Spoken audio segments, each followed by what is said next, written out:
So guys আমরা চলে এসেছি সেই বিখ্যাত জোরের মোহাম্মদ দোকানে। দেখি সে কি বলে, তোমরা শুনতে থাকো। মামা, আপনি এখানে কত সাল থেকে ফুচকা বানান? 2010 সাল থেকে। আপনার লোকেশন কোথায়?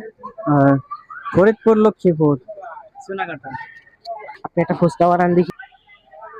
বানাই দেখাই দিতে হবে, দেখাই তো হয়েছিল।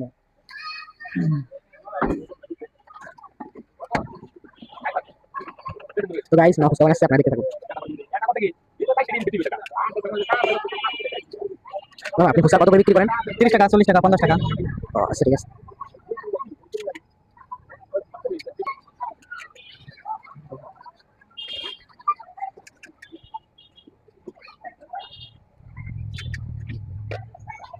দেখুন গাইজ, তার ফুচকা বানানোর প্রায় শেষের দিকে।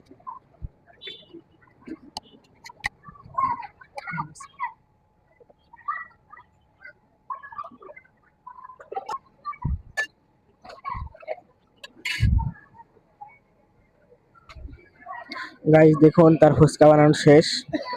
আমি আপনাদের ফুচকা খেয়ে দেখাচ্ছি।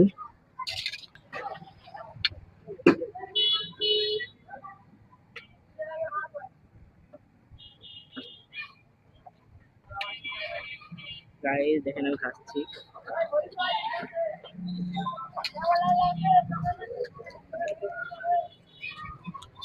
তার ফুচকা অনেক মজা এবং অনেক সুস্বাদু। তো গাইজ আমরা আর কথা না বাড়িয়ে আপনাদের এক কথায় বলে দিই, যারা ফুচকা খেতে চান নিশ্চয়ই ওনার দোকানে আসবেন। উনি 2 টক বিশিষ্ট ফুচকা মাত্র 30 টাকায় বিক্রি করে এবং ওনার দোকানে চটপটিও পাওয়া যায়। চটপটি হাফ 30,